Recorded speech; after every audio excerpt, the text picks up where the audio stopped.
Ah, Spyro. Brings back such fond memories. Is what I would say if I'd played it when I was a kid, but I never did. I didn't play most of the popular kids games of the time, and neither did you, most likely. Games are expensive. Kids are expensive. You get, at best, a game for your birthday and a game for Christmas, and that's it. It's only now, as a man well into his 30s, that I get to play all the games that I missed. Like Spyro. The dragons have trash-talked the orcs one too many times. Besides, he is ugly. Ugly? That does it! So the orc gets pissed and zaps them all into statues, like in 10 seconds, from his living room. Huh?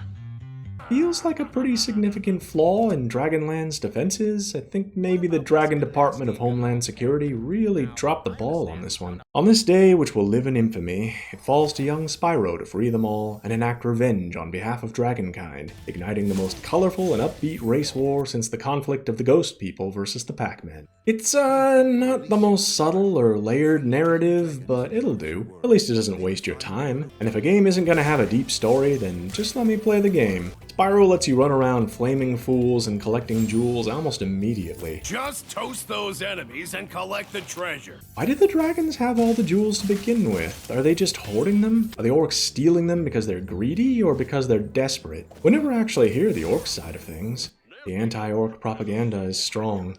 Maybe if you all would have shared those gems, or at least spent some on beefing up your defenses, you wouldn't be dealing with this right now. No matter, Spyro's on it. You might think sending a single dragon child to deal with an invading army by himself would be foolhardy and thoroughly irresponsible, but it's fine.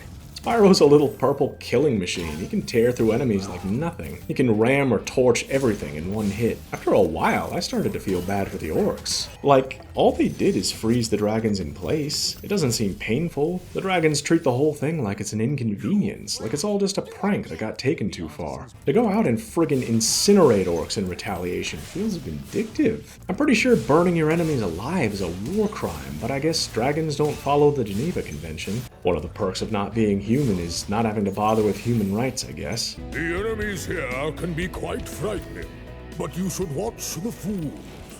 I'd rather flame the fools. Now you're thinking.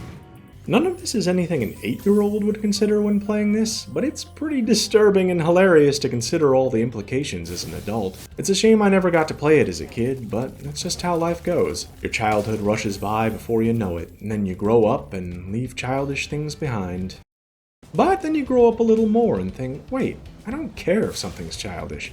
I'm gonna play whatever I want. I don't give a damn. I missed out on a lot growing up. I only got to play Mario because a friend of mine had an SNES. Sonic I only got to play a few minutes at a time for the demo at Toys R Us, and I never even touched Spyro until this week. It's a good time. It's easy as hell, definitely not Dark Souls of 3D mascot platformers. You can one-shot everything except for bosses, which are special and formidable because they take 3 hits to kill. It's also charming, really. Whoever worked on this clearly loved their jobs because the level of care and detail is jaw-dropping sometimes. Was it necessary to have every dragon you rescue be unique and also be fully animated and voice acted? No. No, it was not. Is it awesome? Yes. Yes, it is. Whatever team was in charge of dragon improvements, I hope you all got bonuses because you went above and beyond. Is that a dragon Don Quixote?